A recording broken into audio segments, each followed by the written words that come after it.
A gente vai estar vendo Hebreus hoje, Hebreus capítulo 10. A gente vai estar em Hebreus 10.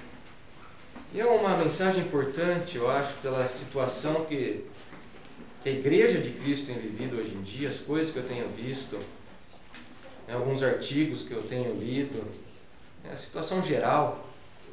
Eu acho importante a gente falar, o título da mensagem, é isso que a gente vai estar falando, vendo a partir de Hebreus. Por que ir à igreja? Por que ir à igreja? Por que eu venho na igreja? Por que eu vou à igreja? Essa é uma questão que já me perguntaram, e pense, não precisa responder para mim, mas se perguntassem para vocês, um cristão precisa ir à igreja? Um cristão precisa estar na igreja? O que você vai responder? Qual que seria a sua resposta? Se você estiver anotando, anota a sua resposta. É uma pessoa que se diz cristã, é possível ela ser realmente cristã e não pertencer ao corpo de Cristo? É possível uma pessoa proclamar, dizer a todos: eu sou cristão, eu amo Jesus, e mesmo assim não ser um membro de um corpo local, do corpo de Cristo? Já me perguntaram várias vezes, e garanto que vão perguntar para vocês, por isso que é importante. E vão perguntar porque o que tem acontecido hoje em dia, e uma coisa que me abismou, é ver o termo, que hoje em dia já saiu, cristão não praticante.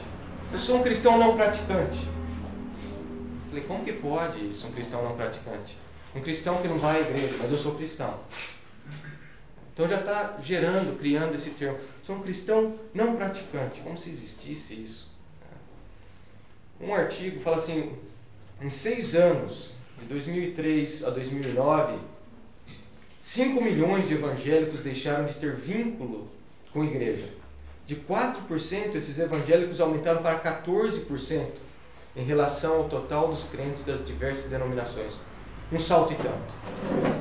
O levantamento ainda preliminar é da POF, Pesquisa de Orçamento Familiar, do IBGE. Ele foi feito com base em 56 mil entrevistas. Então, cada dia aumenta, o número impressiona, de pessoas que se dizem cristãs, foram à igreja, se batizaram, ou falam para as pessoas que é cristã, mas que não vão à igreja, ou que abandonaram a igreja. E isso aí começa a propagar quando você pega gente, artista da mídia, e começa a falar essas mesmas besteiras. Vou citar 2 artistas aqui, um internacional e um nacional. Vocês verem o que eles falam. Primeiro, o Justin Bieber.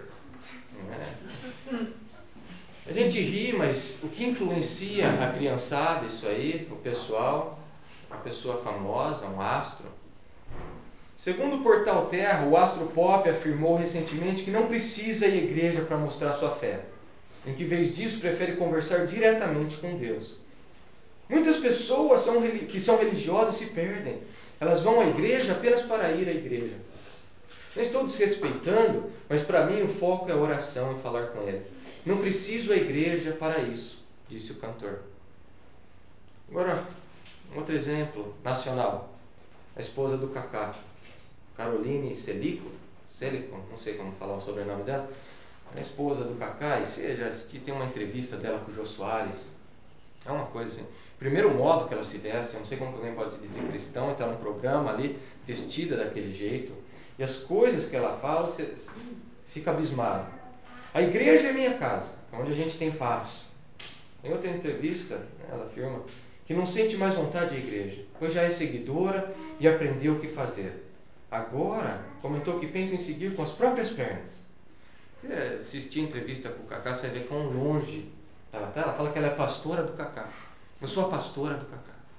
Bom, isso que ela diz, já aprendeu, agora vai seguir com as próprias pernas. Então, isso tem aumentado, tem crescido, tem sido divulgado, e mais as pessoas começam a achar, eu não preciso ir à igreja, não preciso estar na igreja.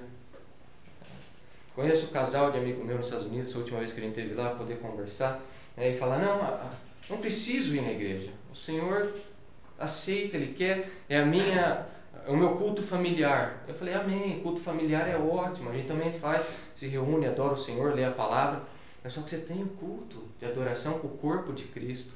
Não, o Senhor não quer isso. O O Senhor quer uma adoração em espírito e em verdade. Ele não quer nada em um local, numa igreja. Isso que as pessoas estão falando. E a pergunta que a gente tem que fazer é o que a Bíblia fala. Foi isso que eu falei, o que a palavra de Deus fala sobre isso? Aí a pessoa dá um passo para trás, né? E não tem o que falar. Acho que em toda a esfera da nossa vida essa é a pergunta. O que a palavra de Deus diz? Não é a situação, não é o momento, o que eu estou sentindo, o que eu estou passando. O que a palavra de Deus afirma? Porque ela é a verdade, ela é o padrão. A gente vai estar vendo no livro de Hebreus hoje, livro de Hebreus capítulo 10, né, alguns motivos do porquê que a gente vem à igreja, por que você tem que ir à igreja. Vou falar que são motivos esses dificilmente vistos e escutados por aí. Então vamos lá, Hebreus capítulo 10. Hebreus capítulo 10.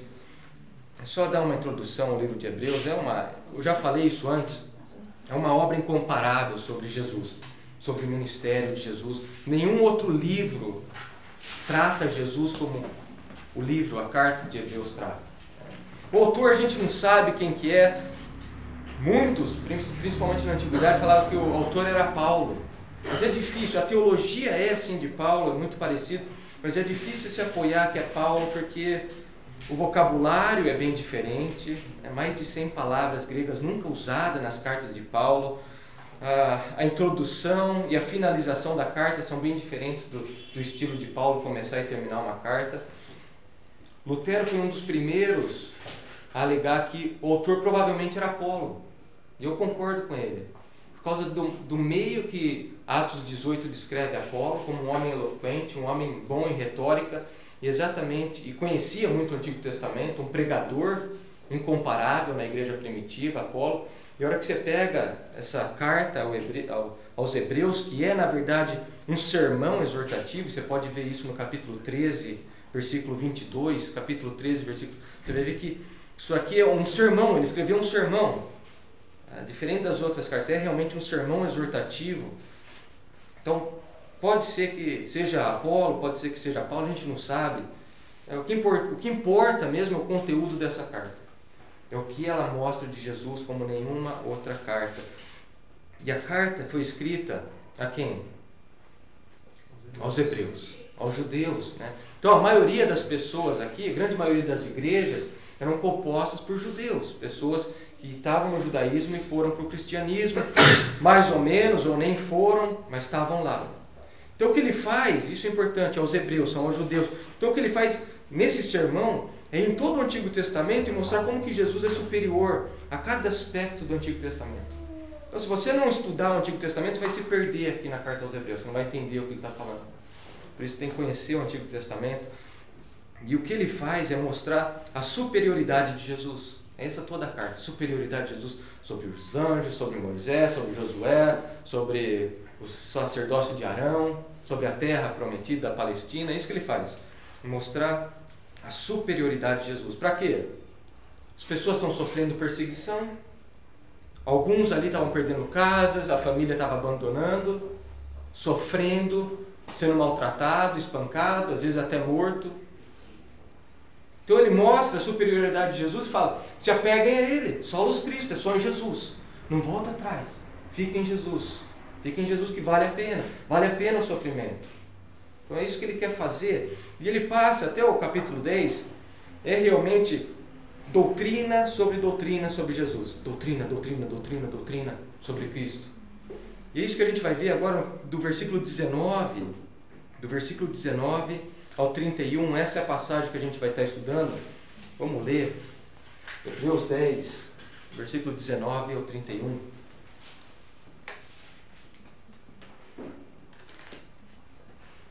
Portanto, irmãos, temos plena confiança para entrar no Santo dos Santos, pelo sangue de Jesus, por um novo e vivo caminho que ele nos abriu por meio do véu, isto é, do seu corpo. Temos, pois, um grande sacerdote sobre a casa de Deus. Sendo assim, aproximemo-nos de Deus com um coração sincero e com plena convicção de fé, tendo os corações aspergidos para nos purificar de uma consciência culpada e tendo os nossos corpos lavados com água pura.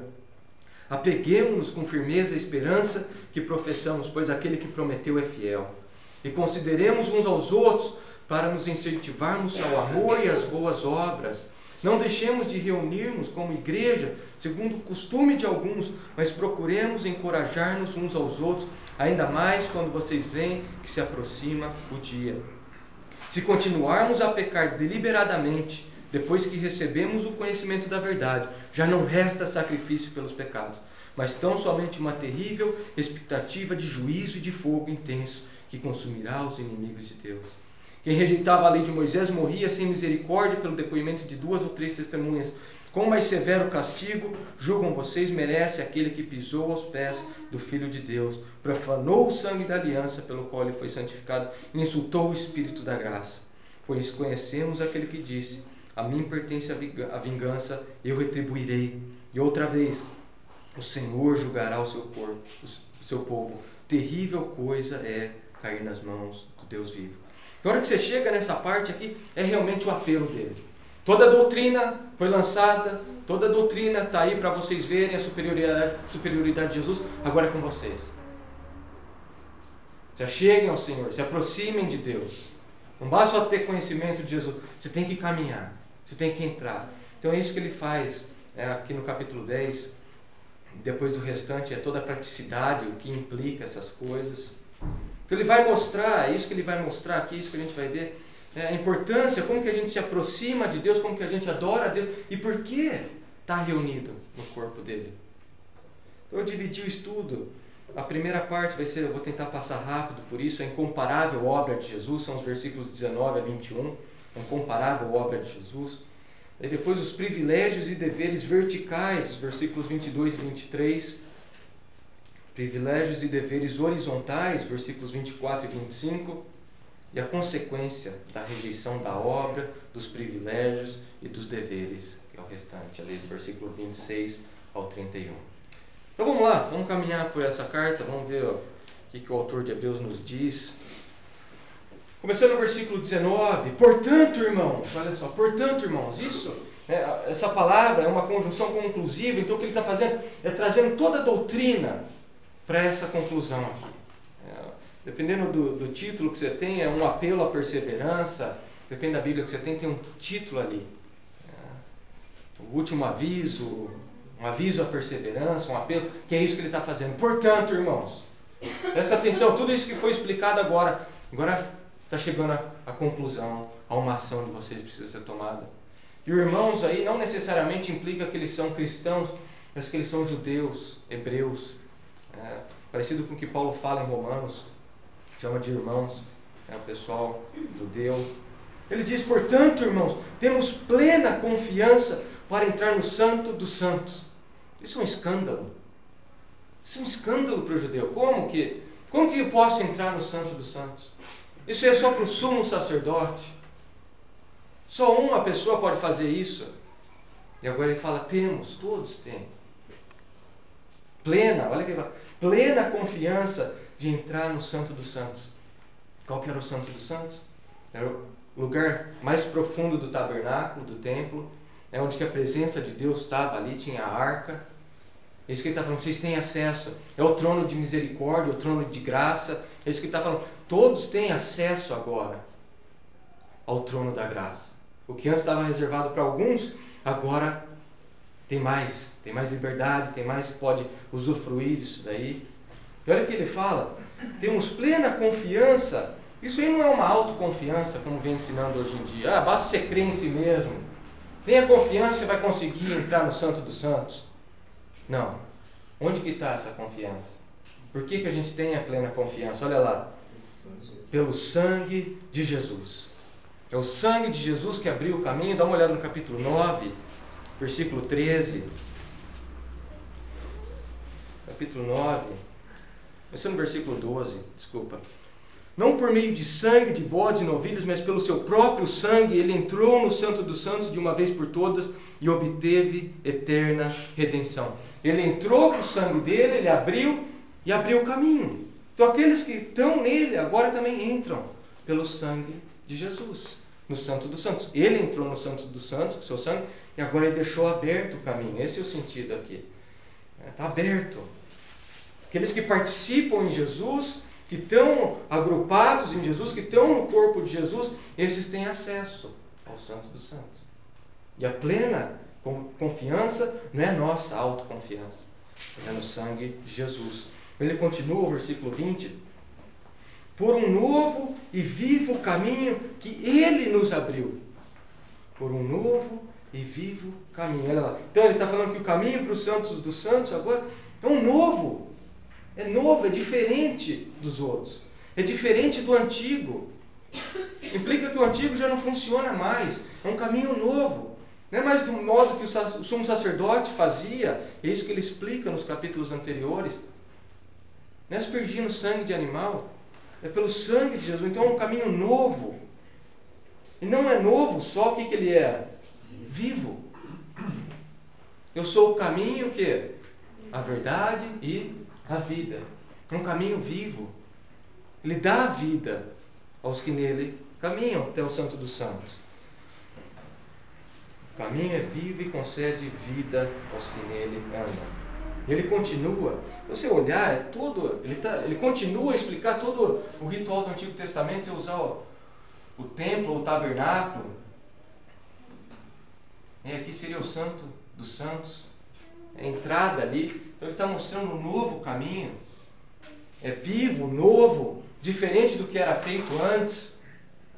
Porque ele agora, foi Jesus que é esse caminho para a gente poder entrar. E ele continua, olha lá. Ele nos abriu por meio do véu. Isto é o que? O seu corpo. Vocês lembram que tinha o que? Aqui tinha um véu. Prendia a presença de Deus, só o sumo sacerdote podia entrar. Quando Jesus morre, o corpo dele, o que representa? O véu. Quando ele morreu na cruz, o que aconteceu com o véu do templo? Rasgou. De cima a baixo. Rasgado. Implicando o quê? Um novo caminho, uma nova aliança, a presença de Deus de um modo diferente. É isso que o autor de Hebreus está falando. E olha o que ele usa. Ele usa o sangue e o corpo de Jesus. E é exatamente isso que a gente celebra hoje.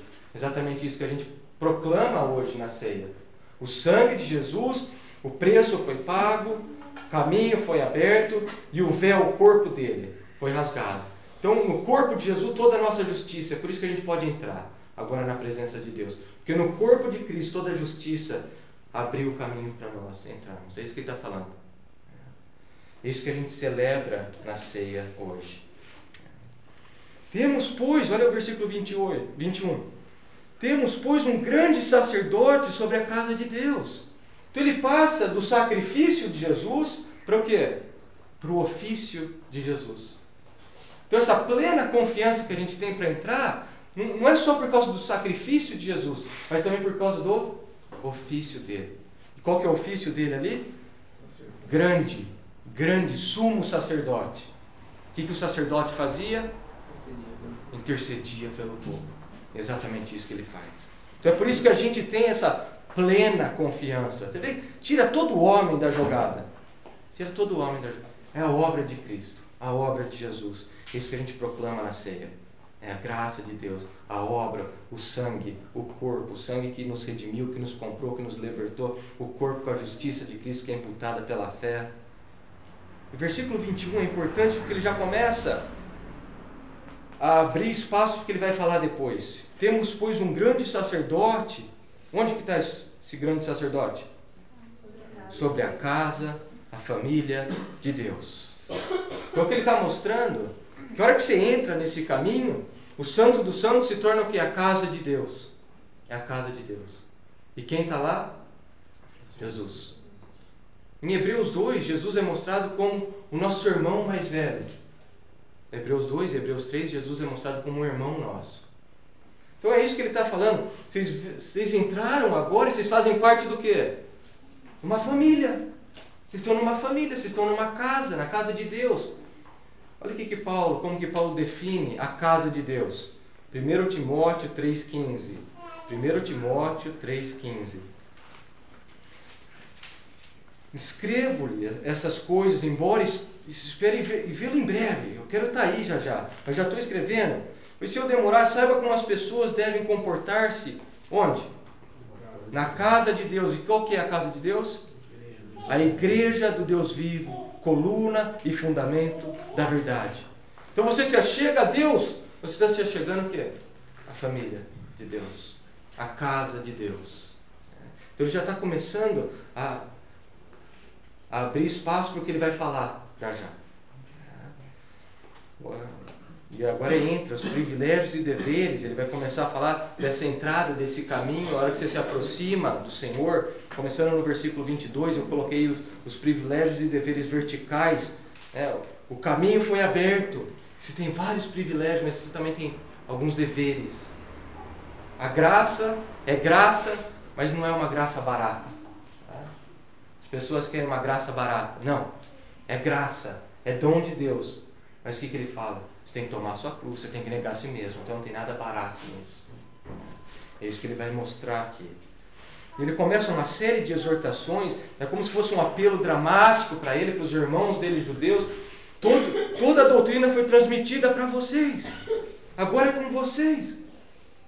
É por isso que ele começa o versículo 22. Sendo assim, aproximemo-nos de Deus.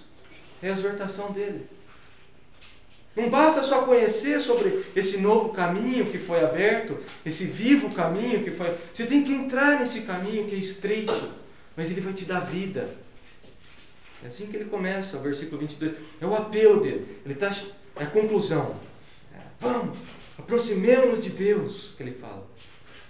Na hora que a gente se aproxima de Deus, é isso que ele vai dar. Vai ter os privilégios e vai ter os deveres. Tem gente que acha que pode... se achegar ao Senhor só com os privilégios e deveres verticais. Não. Tem os deveres horizontais também. Não tem como você dizer, eu amo a Deus, eu me acheguei à casa de Deus, eu me acheguei ao Santo dos Santos. Mas só que você ignora a casa de Deus, você ignora os filhos de Deus. Não tem como. Tem muita gente que acha, eu vou servir a Deus, mas não vou servir a casa de Deus. Não, você não tem como fazer isso. 1 João 4:20, versículo 21. 1 João 4, 20 e 21. Se alguém afirmar, eu amo a Deus, mas odiar seu irmão, é mentiroso. Pois quem não ama seu irmão, a quem vê, não pode amar a Deus, a quem não vê. Ele nos deu esse mandamento. Quem ama a Deus, ame também o seu irmão. É isso que ele está preparando. Eles têm privilégios verticais, deveres verticais, mas isso também vai ter horizontalmente. Então ele começa no versículo 22. Portanto, aproximemo-nos de Deus. Como você vai se aproximar de Deus? Ele já deu ali, pelo novo e vivo caminho que é por Jesus. Você não vai se aproximar de Deus, você não vai se aproximar do trono de misericórdia por meio dos sacrifícios antigos. Já acabou, isso aí é antigo. Tem um novo caminho. E aqueles que se aproximam de Deus, olha só como que eles devem se aproximar. Ele vai continuar. É uma série de exortações de como se aproximar de Deus. Se você quiser fazer mais prático, de como vir para a igreja, como que eu vou para a casa de Deus. E ele começa, sendo assim, aproximemo-nos de Deus com um coração o quê? Sincero. Esse é o primeiro. Um coração verdadeiro, um coração sincero, é o comecinho ali. Olha, sendo assim, aproximemo-nos de Deus com um coração sincero. O coração fala do ser interior da pessoa, não é só o coração batendo, não é o ser interior todo da pessoa, a mente. No Antigo Testamento, a ideia de coração também tinha de mente, de pensar. Então é isso que ele está falando. Se aproximam de Deus agora, por esse novo e vivo caminho, com um coração sincero. O seu ser interior todo, desejando com sinceridade, sem hipocrisia, sem falsidade. Como que a gente precisa disso? Um anseio genuíno, um desejo puro de buscar Deus. Você vem para a igreja realmente ansiando louvar, cantar louvores, ouvir a palavra desse Deus. Isso é um coração sincero. Isso é um coração genuíno. Deus busca adoradores que o adoram em verdade. Em verdade. Então a igreja deve ser um lugar de pecadores, salvos pela graça, mas cheios de vontade de adorar esse Senhor. As pessoas, tem um monte de hipócrita. Hipocrisia é quando a gente tenta esconder o nosso pecado atrás de máscara. Mas quando a gente vem com um coração assim, eu sou pecador, eu careço da graça de Deus, é por isso que eu estou aqui, para adorar esse Deus que concede misericórdia a um pecador como eu. Isso aí não é hipocrisia. Então nós nos achegamos como pecadores, a gente não esconde isso. A gente chega com sinceridade na casa de Deus para louvá-lo, para ouvir a palavra que nos liberta, que nos santifica. Isso fala de chegar à igreja com vontade de orar, com vontade de louvar o Senhor. Você não vem para a igreja, você não vem para a casa de Deus pensando no almoço que vai ter que fazer, você não vem para a casa de Deus pensando no jogo da tarde, na corrida de Fórmula 1, você não vem pensando no trabalho que você tem que fazer para a escola do dia seguinte, você vem para a igreja com um coração sincero para adorar a Deus. Como a gente precisa de um coração sincero, por isso que Paulo fala, cinja o lombo com a verdade, ter realmente sinceridade no nosso ser. Então, primeiro, como vir adorar o Senhor? Vem com o coração sincero. E como que esse coração se torna sincero? Tendo os corações, olha lá, aspergidos. Olha o privilégio que é. Não é a gente que asperge o nosso próprio coração, mas é o Senhor que asperge por meio do Espírito Santo. Ele limpa o nosso interior. Quão bom é saber que a gente pode chegar e adorar o Senhor no domingo de manhã, sabendo que o nosso interior foi limpado, foi purificado, foi perdoado por Jesus, e Ele continua tendo os corações aspergidos de uma consciência o que é? Culpada, uma consciência má, pecaminosa. Porque a consciência culpada, o que ela faz? A culpa, o que faz com a gente? Trava a gente. Você não vai conseguir andar pelo novo e vivo caminho se você está culpado, se sentindo culpado. Fica travado. Isso que a culpa faz, se trava. Por isso que ele fala, não, o coração foi aspergido, a consciência foi purificada, não tem condenação para os que nele estão. É isso que ele está querendo falar. Não tem mais condenação, não tem mais essa culpa. Pode se aproximar, pode caminhar. Tendo os nossos corpos lavados com água pura, ele continua. Falando do privilégio da regeneração, todo o nosso ser regenerado. Segundo, plena convicção de fé. Então você chega ao Senhor com coração sincero. E segundo aqui, com plena convicção de fé. Plena convicção de fé. Você vem ao culto convicto do que você está fazendo. Consciente do que você está fazendo. Triste coisa é você vir no culto sem saber o que você está fazendo. A gente não vem para o culto em superstição. Longe disso. Por isso que ele fala o quê? Com total convicção de fé. Tem que estar convicto do que você está fazendo. Convicto na fé do Senhor. Na fé do Senhor. A gente precisa disso. E fé é o alicerce para essa caminhada. Sem fé é o quê? Impossível agradar a Deus. Quem se aproxima de Deus precisa ter o quê? Fé. Lembrar que Ele recompensa. Precisa ter fé. Então a gente se aproxima, a gente vem para a igreja com total convicção de fé. E até a fé é dom dele, é graça dele. E o terceiro, eu vou passar rápido aqui, porque eu quero focar nos versículos 24 e 25. Terceiro, apeguemo-nos com firmeza à esperança que professamos, pois aquele que prometeu é fiel. E aqui fala da perseverança. Ele já citou isso no capítulo 3, versículo 6, capítulo 3, versículo 14, capítulo 4, versículo 14, e agora ele repete, perseverança. O cristão tem que ter perseverança, ele vai continuar nesse caminho que é estreito, mas da vida. E como que a gente se assegura a esperança que a gente professou, se não estando na igreja, não estando sendo encorajado um pelo outro a continuar professando? Esse é o sentido. Continue professando a sua esperança. É só com realmente um bando de louco para te incentivar a continuar. Nisso que é loucura para o mundo.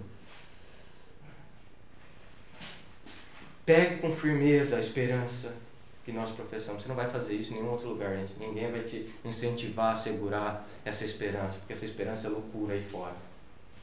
Só na igreja. Então aqueles que vão para esse novo e vivo caminho devem ter, como que eles devem se achegar? Se achegarem com sinceridade, plena convicção de fé e assegurando a firmeza da esperança professada. Por isso que eu falei, você pode ver que esses três, eles são o quê? Eles não estão relacionados com Deus, com o dono da casa, com o Pai, a sinceridade de coração, plena convicção de fé, assegurando a esperança. Está tudo relacionado o quê? Com o Pai. Então, nós vamos para a casa dele, isso é importante. Como que a gente se achega? Nós vamos para a casa dele, que é a igreja, com sinceridade de coração. Você vem para a igreja com sinceridade de coração, ansiando estar na casa de Deus. Você vai dormir mais cedo no sábado, porque você está morrendo de ansiedade para estar na casa de Deus e louvá-lo. Você acorda mais cedo no domingo para se preparar, porque seu coração anseia estar na presença dele. E a gente se achega convencido, com a plena convicção de fé de que o Senhor está nos ouvindo, que o Senhor está presente. Como a gente canta, às vezes. Tão certo como que eu respiro. Certo, convicto de que o Senhor está aqui. Deus está aqui. Né? Isso é plena confiança. O Senhor está aqui. O Espírito Santo está aqui. Por isso que a gente está presente aqui, para adorar esse Deus. Agora ele vai partir para o seguinte. Então ele mostrou como os deveres, os privilégios, a mente lavada, o coração aspergido, a gente vem para a igreja purificado pelo Senhor.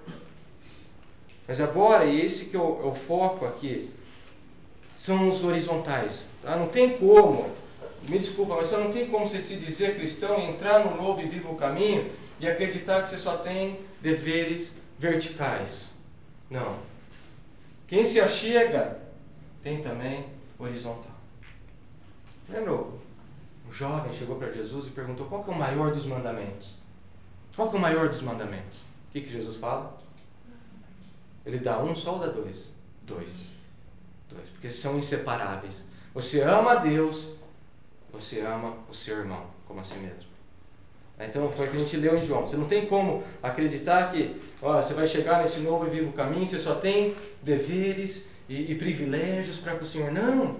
Você tem com o povo de Deus, com a casa de Deus. É isso que ele vai mostrar agora. E você vai olhar o versículo 24, você vê que é uma continuação das exortações que estavam anteriormente. Olha o versículo 22, como ele fala: aproximemos, apeguemos. Versículo 24, consideremos. Versículo 25, não deixemos. São exortações, todas ligadas. E é interessante que agora ele vai entrar na terceira esfera da vida cristã. Se a gente fizer essas esferas inseparáveis, ele já mencionou o que? Fé, já mencionou esperança. Veja o que Paulo fala, 1 Coríntios 13. Assim permanecem agora esses três: a fé, a esperança e o que? O amor. 1 Tessalonicenses 1:3. Lembramos continuamente diante de nosso Deus e Pai o que vocês têm demonstrado, o trabalho que resulta da fé, o esforço motivado pelo amor e a perseverança preveniente da esperança. Está vendo só? Amor, fé e esperança. Ele já mencionou o que? Fé e esperança. O que está faltando? Amor. O amor. E é isso que ele vai fazer agora. É isso que ele vai entrar aqui. Um comentarista falou assim: alguém pode tentar praticar a fé e a esperança sozinho, mas não o amor. Não vai conseguir exercer isso sozinho. Por isso que tem a parte horizontal na casa de Deus. Olha como ele começa, versículo 24. E consideremos-nos o quê?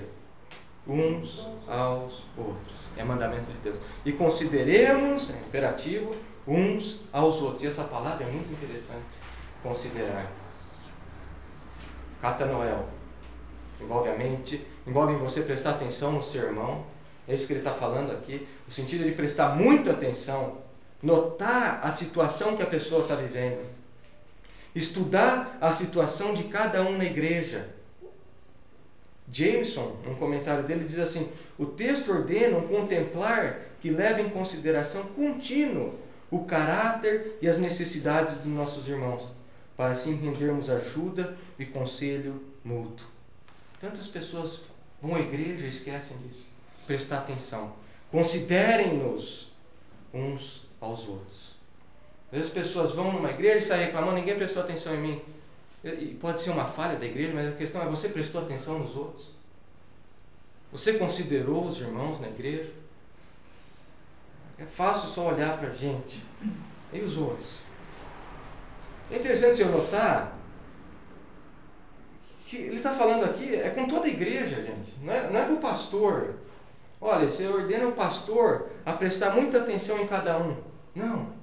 Toda a igreja. Toda a igreja. Prestar atenção, muita atenção um no outro. O dever é geral. Efésios 4, eu acho importante isso, porque o que ele está colocando aqui, gente, é responsabilidade de todo o corpo. O pastor tem a responsabilidade? Tem. Mas só que isso aqui é geral. É para todos. Efésios 4, começando no versículo 11. E ele designou alguns para apóstolos, outros para profetas, outros para evangelistas e outros para pastores, mestres, tudo junto. Não tem e mestre, é pastor mestre. O pastor, ele é mestre. Essa é a função principal dele, de ensino. Com o fim, com o propósito. Por que está o pastor na igreja? De preparar ou equipar os santos para o quê? Para a obra do ministério. Então o grande dever meu, e é isso que eu estou fazendo, é equipando vocês. Equipando vocês. Vocês fazem a obra. Todos vão fazendo. É isso que ele está falando aqui.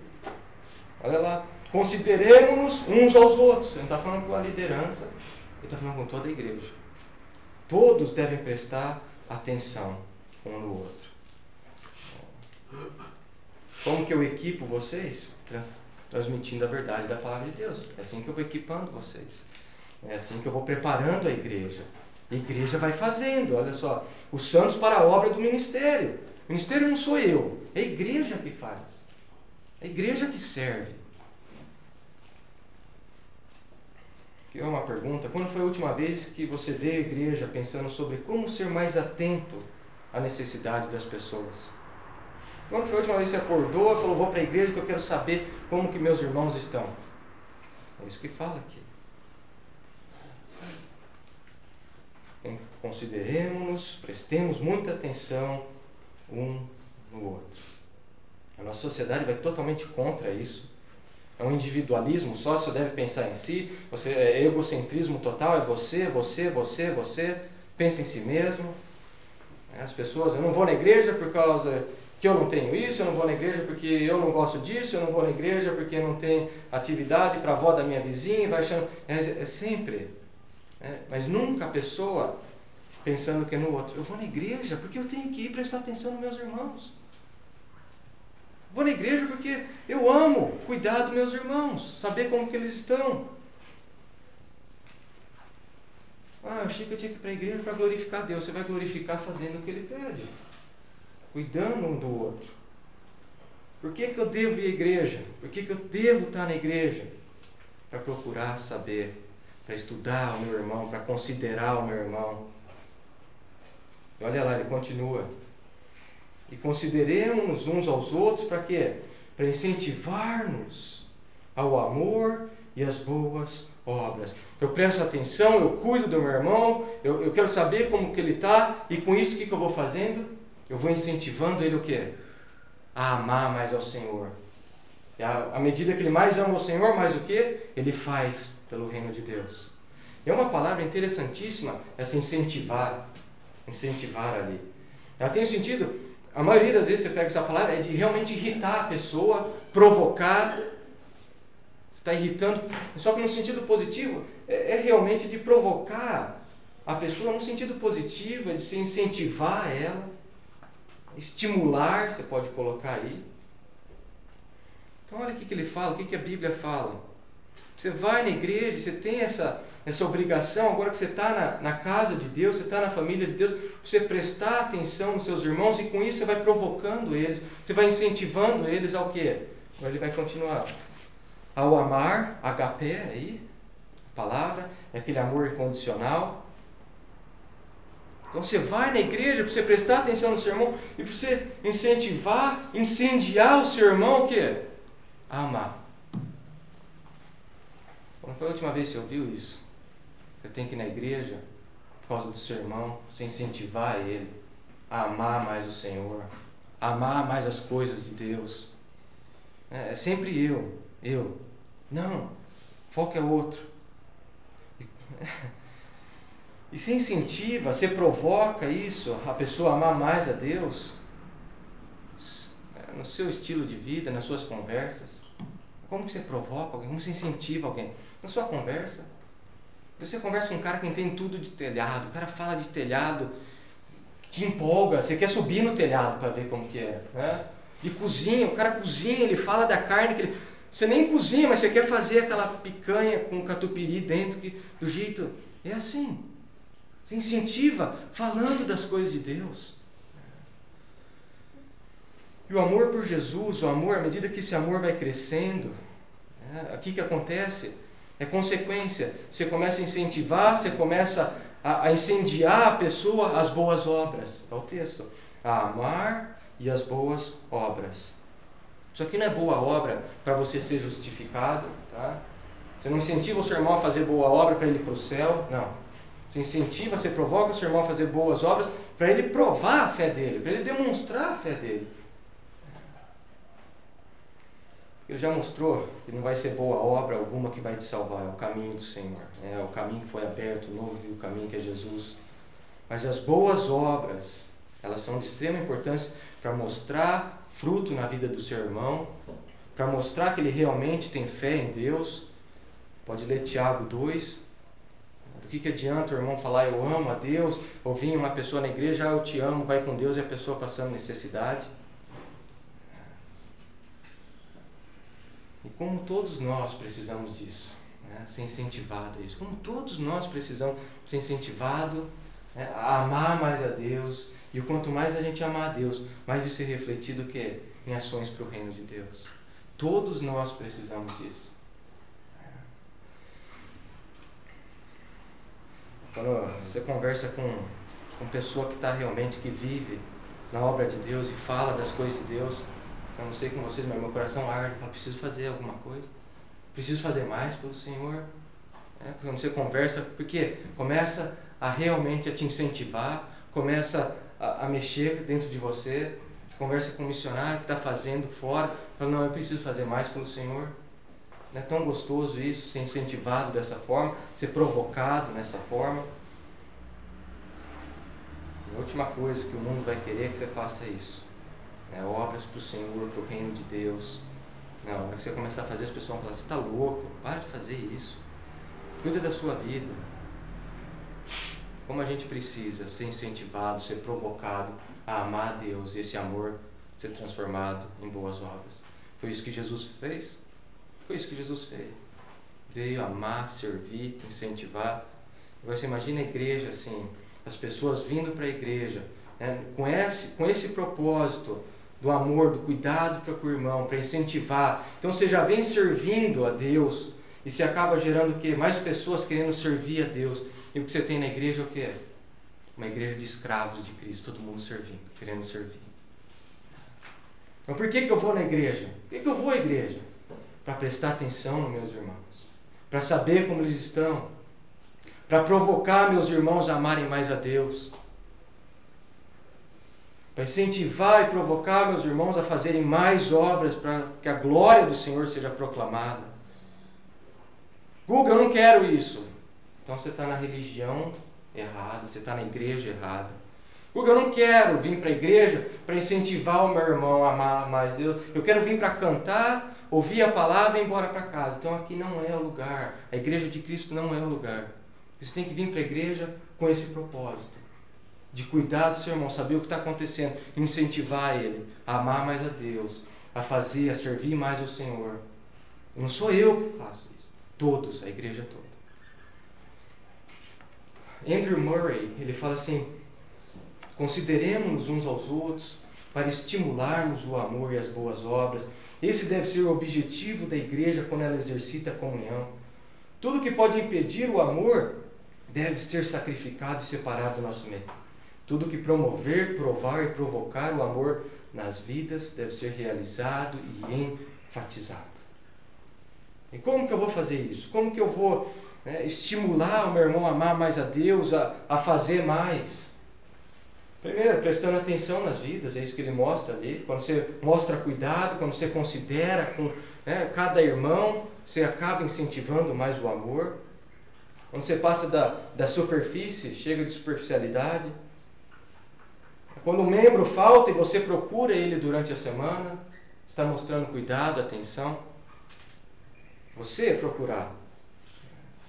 Quando as suas conversas sobre o reino de Deus, você enfatiza a glória de Deus, isso incentiva as pessoas. Até mesmo quando você exorta em disciplina, isso mostra amor. Quando você exorta em disciplina, você está mostrando que você ama o seu irmão, que você quer a santidade dele. Eu acho que o mais importante é nas nossas próprias vidas, sendo exemplo. Como que eu vou provocar, como que eu vou estimular em você mesmo, sua própria vida.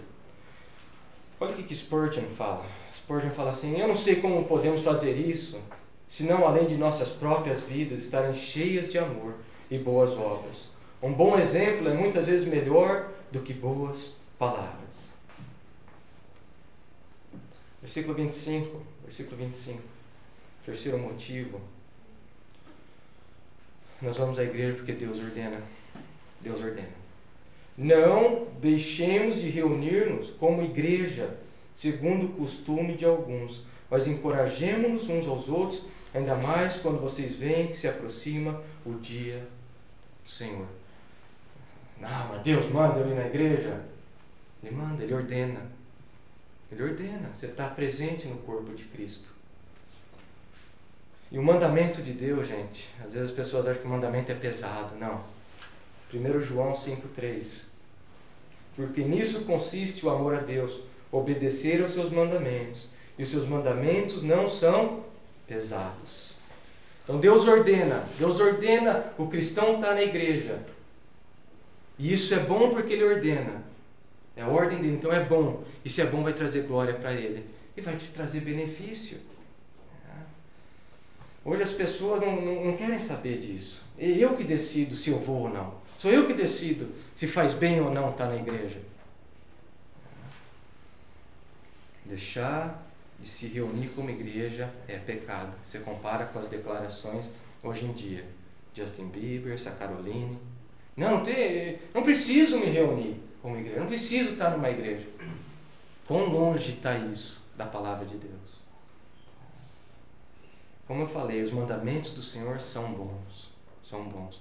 Eu não conheço ninguém, gente, é sério, eu não conheço ninguém, cristão genuíno, que falou: olha, eu não queria ir na igreja, eu fui e me arrependi de ter ido na igreja.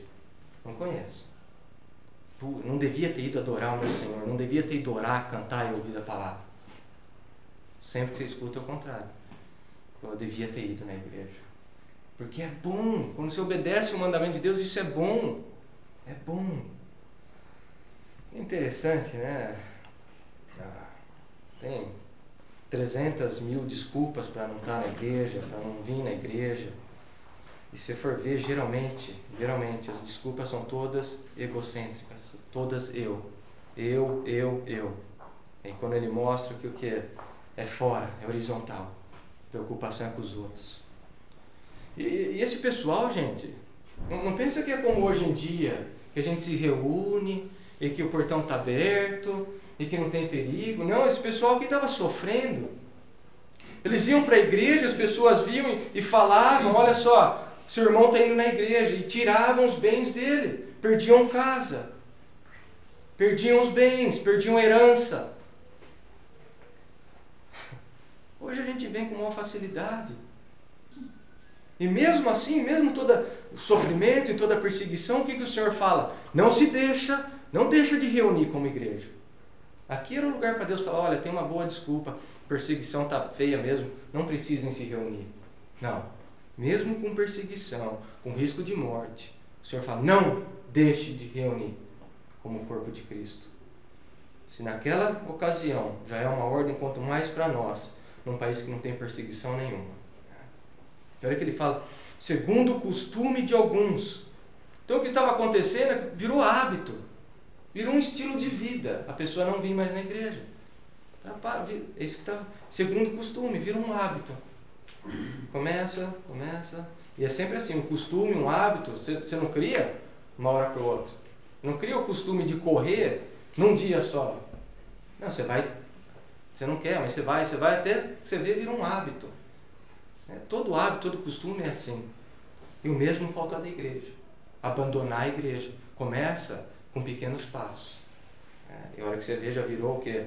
Um hábito. Daí a pessoa já está, eu não preciso mais. Não preciso mais da igreja. Deus fala comigo em casa. Olha, eu ligo a TV e tem um pastor fenomenal ali. E o que é? São pequenos passos que começam a acarretar nesse costume pecaminoso. Porque, não, a pessoa foi para Jesus, ela foi para Cristo, ela tem que estar no corpo de Cristo. Colossenses 1:24, agora me alegro em meus sofrimentos por vocês e completo no meu corpo o que resta das aflições de Cristo em favor do seu corpo, o quê? A igreja. Você não tem como uma pessoa alegar, eu estou em Cristo, eu estou no cabeça, mas eu não estou no corpo de Cristo. Não, é impossível isso. Não tem como. Você tem que estar no corpo de Cristo. Mas eu estou no corpo universal. Você demonstra que você está no corpo universal, estando num corpo local. Eu nem vou entrar nesse assunto de igreja local e universal. Porque alguns falam, não, eu já pertenço à igreja universal. Não é a universal do reino de Deus, mas a igreja de todos os santos, de todas as eras. Não, você mostra isso estando na igreja local. Eu acho que é uma boa hora para a gente prestar atenção nas nossas próprias vidas. Como que a gente tem visto isso. Frances Havergal é uma escritora de poemas, letras de hino.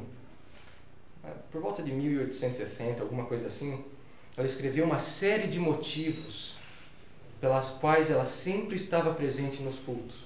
E ela põe principalmente em dias chuvosos. Porque você pensar na França, chuva, em 1800 não tinha carro, você não tinha antibiótico, você ficava doente, era o quê? Morte. E ela vai explicar o porquê que ela está sempre na igreja em dias chuvosos. E você pode trocar aí. Qual que é a sua desculpa geralmente? Cansaço, sem carro. Qual que é a desculpa? Trabalho. Olha o que ela fala. Deus abençoou o dia do Senhor, Ele não fez exceção de dias chuvosos. Quando Ele estabeleceu o domingo, Ele falou, olha, se domingo estiver chovendo, você pode faltar da igreja. Eu espero o meu pastor estar lá.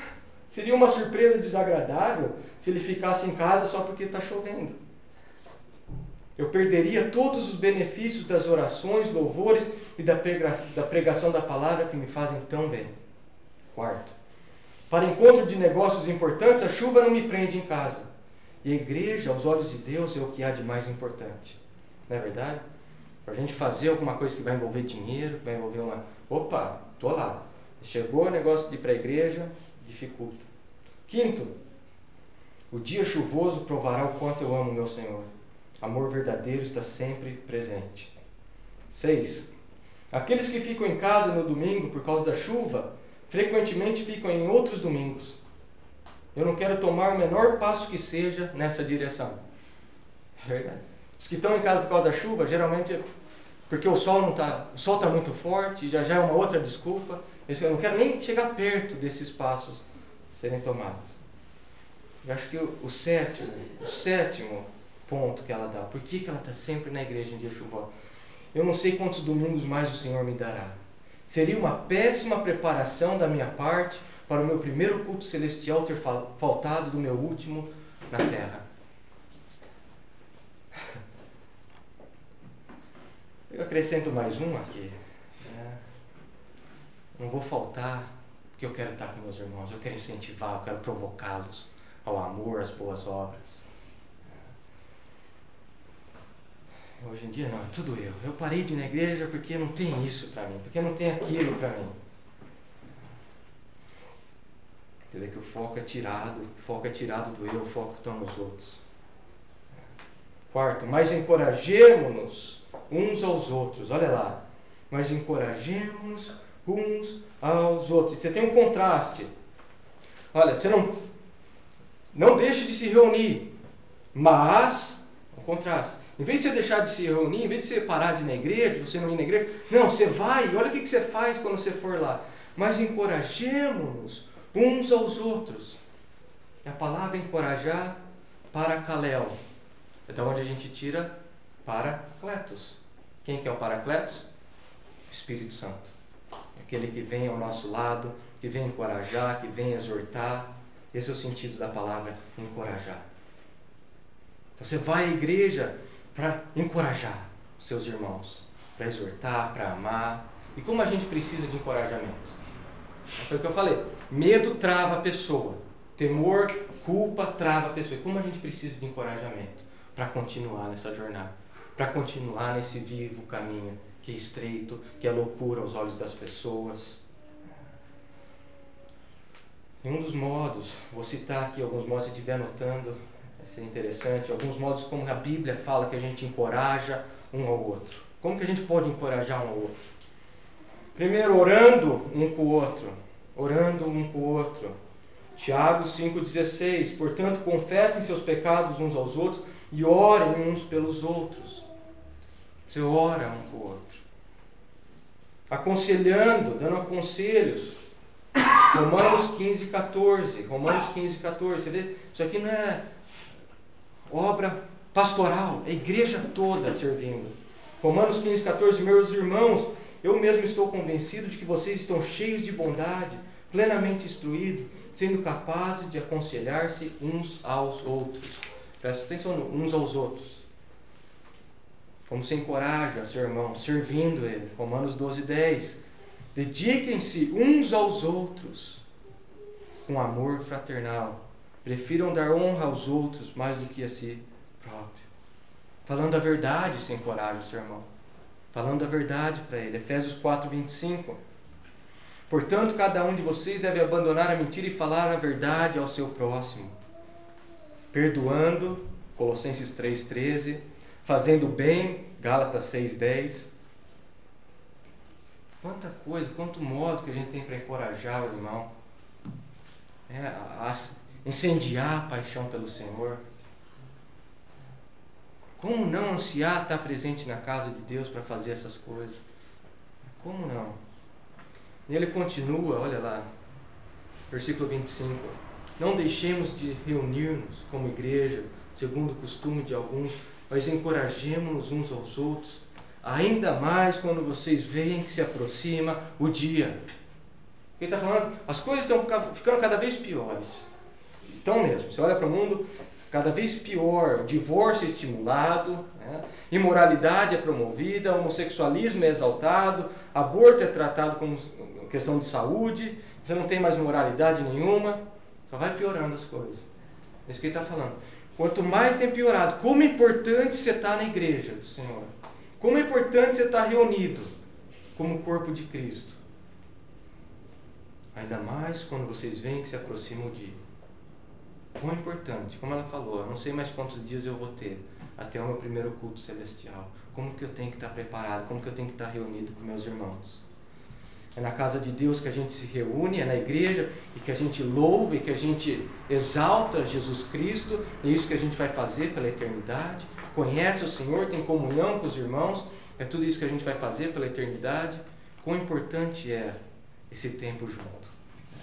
Ainda mais quando se aproxima o dia. É na igreja que a gente tem uma visão celestial das coisas. Tá? É na igreja que você escuta a verdade sendo pregada. No mundo você só vê mentira. É na igreja que você tem uma visão celestial de Jesus reinando, assentado no trono, cuidando, amando cada um de nós. Porque o mundo vai querer gerar temor em você. Ninguém está preocupado com você.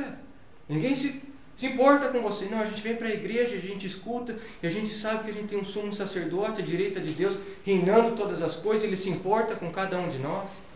Quão importante é estar reunido na igreja. Falo mais, você nunca vai ser encorajado, gente. Você não vai ser encorajado em lugar nenhum.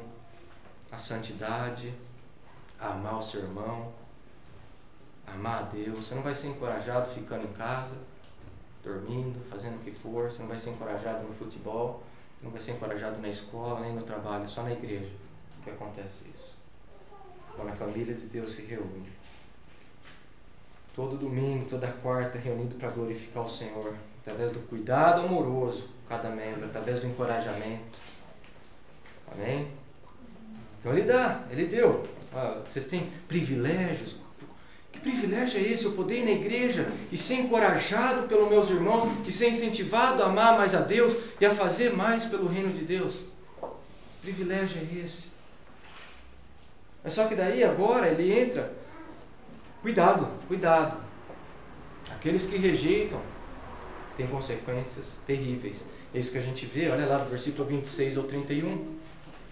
Se continuarmos a pecar deliberadamente depois que recebemos o conhecimento da verdade, já não resta sacrifício pelos pecados.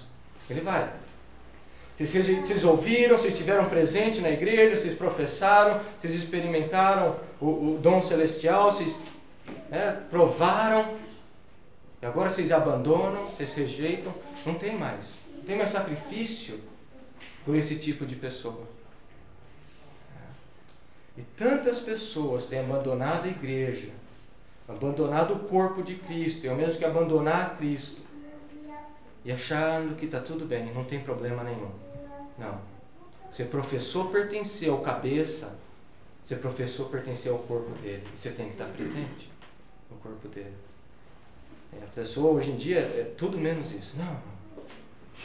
Satanás vai dar 1001 razões para você parar de ir na igreja, para você abandonar a igreja. O lugar é muito pequeno, o lugar é muito grande. O lugar falta ar-condicionado, o lugar é muito quente. Não tem atividade para o meu cachorrinho, não tem isso, não tem. Ele vai dar 1001 desculpas para você abandonar a igreja. Vai ver que nunca é por motivo teológico, doutrinário, que é você abandona uma igreja, gente. Se você estiver numa igreja que prega heresia, eu falo para você, corre daí, salva a sua alma. Não, as pessoas estão sempre preocupadas com ela, porque é isso que Satanás quer. Você abandona, sai fora, vai começando a criar hábitos de não estar mais na casa de Deus. Esse é o pecado da apostasia, né? A pessoa experimenta, ela professou e depois ela abandona. Você se entregou a Jesus, você está no corpo dele, você tem que estar no corpo dele. E é isso que o autor de Hebreus faz. A oferta é feita, a oferta é feita. Hebreus 4,7. Se vocês hoje ouvirem a sua voz, não endureçam o coração. E hoje é dia de decisão. Vocês ouviram a voz do Senhor. Vocês ouviram a voz de Deus. Então aproxima-se. Se achega a Deus pelo novo e vivo caminho. Anda nesse caminho que é estreito, do modo que Ele quer que você ande. Ou então não vai restar mais nada a não ser uma terrível expectativa de ter abandonado o vivo caminho e estar na mão desse Deus que é vivo. É isso que ele está falando. Terrível coisa é estar na mão de Deus, porque Ele é vivo, Ele julga. Então a gente conclui. Assim como o autor de Hebreus, hoje é dia de decisão. É isso que ele está falando aqui, é decisão, você tem que tomar decisão. Se aproximem de Deus, corram por esse novo e vivo caminho. Ou não resta mais nada senão a expectativa de juízo. Fuja desse individualismo da nossa sociedade. Fuja dessa mentalidade que é você que decide o que é melhor para você, não é Deus quem decide o que é melhor para você.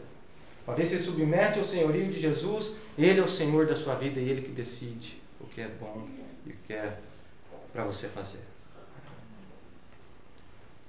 Às vezes você tem vindo, você tem ido a alguma igreja e não está comprometido, é hora de decisão. Toda a doutrina foi lançada, é hora de decisão. Cheguemos a Deus, acheguemos pelo novo e vivo caminho. Hugo, eu preciso de tempo. A hora que você já fala isso, você já está largando. Comprometimento. Corpo de Deus. É uma geração realmente de Caim que a gente vê. Você lembra o que Caim fala quando Deus se aproxima dele? Por acaso sou eu que guardo o meu irmão? Sou eu que cuido do meu irmão? Essa é a geração hoje em dia. Mas é o oposto da Bíblia. Não, você tem a responsabilidade de cuidar do seu irmão, de guardar o seu irmão. É por isso que você tem que estar na igreja, exatamente para isso. Quão bom é estar na igreja, quão precioso é estar na igreja. O salmista, ele ansiava estar na igreja. Ele olha para o pardal, para o andorim, ele vê aquilo. Até eles têm um lugar, eu quero ter um lugar na casa do Senhor. Ou quando ele está em depressão, no Salmo 42, ele está angustiado. O que ele faz? Ele lembra de quando ele ia com a multidão para a casa do Senhor, louvando a Deus. Quão precioso é estar na casa de Deus. Traz bênção, traz bênção. É que esse possa ser realmente o nosso coração, o nosso desejo, que a gente possa ver realmente quando as pessoas perguntarem: ah, não preciso estar na igreja. Você fala: não, você precisa estar na igreja. Precisa estar na igreja. Os irmãos precisam de você. Quão bom é estar na igreja em comunhão. E é assim que glorifica a Deus. Amém?